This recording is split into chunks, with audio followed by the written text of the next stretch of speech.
Olá pessoal, tudo bem? Hoje nós vamos dar continuidade ao nosso conteúdo programático, estudando a industrialização e o imperialismo, certo? Primeiro, vocês têm que entender o seguinte, que o imperialismo, em alguns livros, se vocês forem fazer pesquisa na própria internet, às vezes ele aparece com outro nome, chamado neocolonialismo, tá certo? O neocolonialismo vai ser uma consequência do processo da industrialização, da segunda industrialização, que vem a ser a industrialização que utiliza como fonte de energia o petróleo e a eletricidade, Porque a primeira revolução industrial foi aquela, onde vai modificar a forma de produzir utilizando o carvão, utilizando o vapor. E a segunda revolução industrial, a segunda industrialização vai se dar a partir do momento que se passa a utilizar como fonte de energia a eletricidade e o petróleo.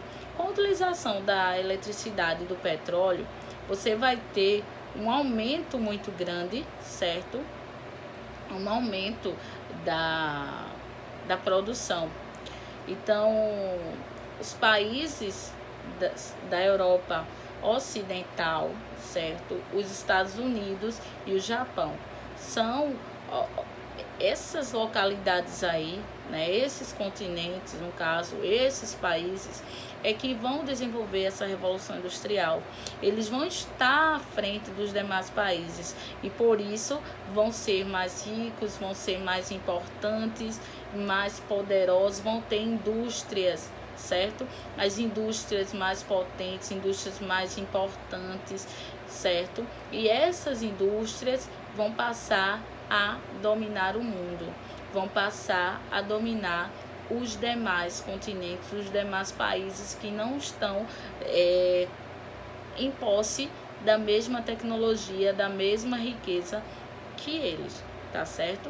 Então, nós vamos estudar essa segunda revolução industrial, vamos estudar a partilha da África e da Ásia, ou seja, vão ser os dois continentes que vão ser alvos dessas indústrias, a África e a Ásia. A América não, porque a América já tinha sido alvo do primeiro processo, do capitalismo, mercântil, do mercantilismo, lá no século XVI. Agora o capitalismo vai ser monopolista, vai ser um capitalismo financeiro. E aí vai ter como alvo a África e a Ásia, como a gente vai ver no decorrer da aula, tá certo? E aí nós vamos ter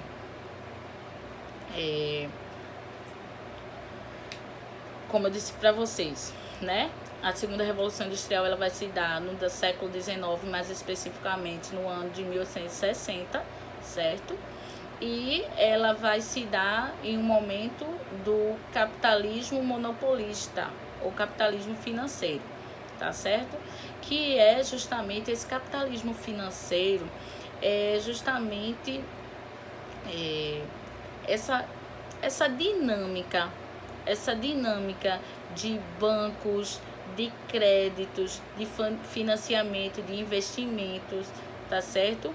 Então, esses países que detêm essas indústrias, eles vão ficar com tanto dinheiro, com tanto capital, que vai precisar ganhar mais e investir. Ele só vai ganhar se ele começar a investir, se ele começar a investir em outros países, porque o país onde eles têm a sua sede já está limitado. O país onde eles têm a sua sede não comporta mais ele está precisando de mais mercado consumidor, Então, para essas empresas crescerem, para esse capitalismo, de esse monopólio sobre um produto, sobre um país, sobre a economia, para ele crescer, ele vai ter que avançar, ele vai ter que dominar outras áreas, outras regiões. E aí o alvo, o foco vai ser o continente africano e asiático, tá certo? Então, como eu falei para vocês, eles vão, a partir do momento que eles começam a utilizar o aço, o petróleo, certo? A eletricidade, eles vão começar a produzir mais. Como eles começam a produzir mais, as suas empresas, aquelas empresas que já eram grandes antes, se tornam maiores, mais poderosas e mais influentes. Essas indústrias, elas vão se tornar mais poderosas e mais influentes. E elas vão ganhar o mundo. O mundo, né, que eu falo, vai ganhar a África e vai ganhar a Ásia, vai dominar esses países. Muitas vezes a gente não consegue entender porque o continente africano, a maior parte dos países do continente africano e asiático, eles têm grandes dificuldades financeiras, eles têm grandes problemas sociais.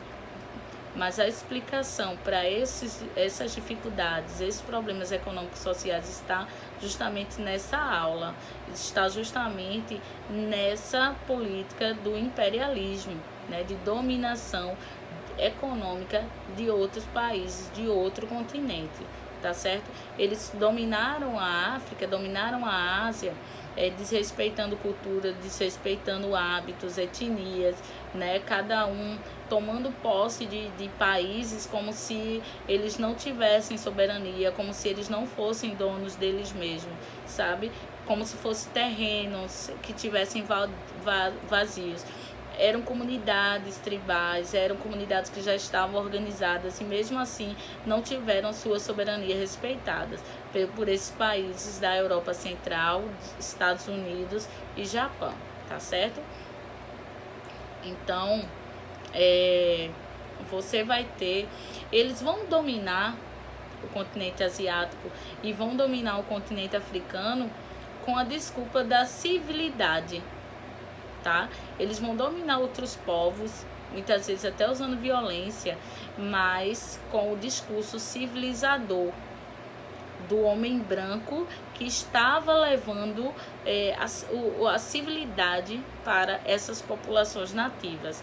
Aí era só um pretexto, era só uma desculpa para dominar, tá certo? Só para dar uma desculpa para a sociedade, né? O pretexto do homem branco civilizador que estava levando a civilidade para o povo tribal, né? Coisa que não existe. Tirou dessas populações, tirou desses países a oportunidade de serem desenvolvidos, né? De terem uma economia decente, de terem seus direitos sociais, de terem seus direitos políticos, civis respeitados, tá certo?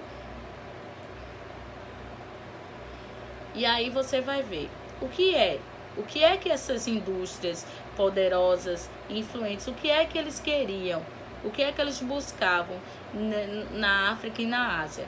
Mercado consumidor, certo?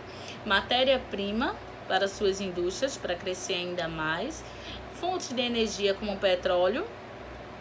Queria também lugares que eles pudessem investir, né? Pudessem aplicar seus investimentos. Não pense, ele estava investindo, injetando dinheiro na África e na Ásia, não. Porque ele estava investindo, fazendo investimento para ele. Ele estava montando empresas ali para ele, não era para a África, né?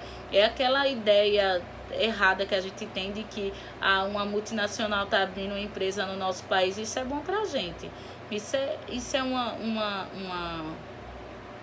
opinião errônea, tá certo? Porque quando a empresa ela vem abrir uma filial no seu país, certo? Vai gerar emprego, é um fator positivo, vai gerar emprego. Porém, o lucro dessa empresa, né? A maior renda dessa empresa volta para sua matriz, volta para o seu país de origem. Então, vamos supor, de 100%, 1% da renda dessa empresa que vai para os funcionários, que vai para o salário mínimo dos trabalhadores, né? E 99% é de lucro dela. E esse lucro não fica no nosso país, esse lucro vai para outro país. Então, quando a gente diz que uma empresa está investindo, né, ela quer aplicar investimentos, ela quer aplicar investimentos para ela, não é investimento para o país onde ela está abrindo sua filial, tá certo? E também queria lugares onde eles pudessem depositar o seu excedente populacional. Então, muitos países da Europa estavam com problemas de explosão populacional e precisava descarregar o seu excedente populacional, precisava de lugares para despejar suas pessoas, tá certo? Então, você vai ter uma segunda onda colonialista, tá certo? Então, o imperialismo foi essa dominação das indústrias, certo? Das indústrias poderosas, das indústrias influentes do século XIX, que se tornaram mais ricas e poderosas com a adoção de novas fontes de energia, como o petróleo e como a eletricidade, né? A gente vai ter aqui algumas diferenças entre o colonialismo do século XVI, aquele no qual nós fomos colônia de Portugal, né? Onde toda a riqueza do país era enviada para Portugal, onde havia o mercantilismo, onde a gente só podia comprar e vender, os colonos só podiam comprar e vender da metrópole, existia o monopólio exclusivo comercial, né? Então, e no século XIX vai haver o imperialismo, que é o novo colonialismo, tá certo? Então, no colonialismo, o alvo, né? As regiões atingidas foi a América, no neocolonialismo, África e Ásia. Quem era o agente colonizador? No colonialismo você vai ter o Estado absolutista, era o rei que explorava o país, o continente. No caso do neocolonialismo vão ser as indústrias, a burguesia, os donos das indústrias, não era o Estado, tá certo? Aí já havia uma iniciativa privada, uma liberdade privada, tá certo? Então as indústrias é que vão explorar. A política econômica do colonialismo era o mercantilismo, certo? Onde o Estado intervinha na economia, era o Estado, o rei que mandava na economia. E no caso do neocolonialismo, vai ser o liberalismo, aquele liberalismo, aquela política econômica criada pelo iluminismo, né? Laissez-faire, laissez-passer, deixe fazer, deixe passar, que o mundo anda por si só, ou seja, o Estado não deve intervir na economia, tá bom? Então é o liberalismo econômico criado por Adam Smith. Aí as potências, no século XVI, as metrópoles dominadoras, as potências dominadoras eram Espanha, Portugal, Inglaterra, França e Holanda. No neocolonialismo, século XIX, você vai ter Inglaterra novamente, França novamente, Holanda novamente, aí entra novatos, Bélgica, Alemanha, Estados Unidos, Itália e Japão, tá certo? Gente, a África, vocês têm mapas aí no livro de vocês que mostram a África toda repartida, sabe?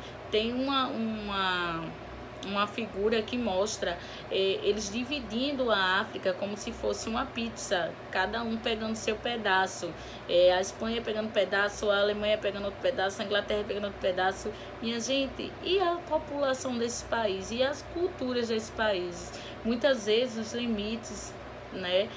A cultura não foi respeitada, colocou tribos inimigas em um mesmo espaço, né? Que se autodestruía, colocou povos que eram unidos, separaram esses povos. Então causou muito dano à cultura desses continentes, causou muito dano à economia, à sociedade, tá certo? E ainda com um discurso civilizador, você destruir dizendo que está construindo.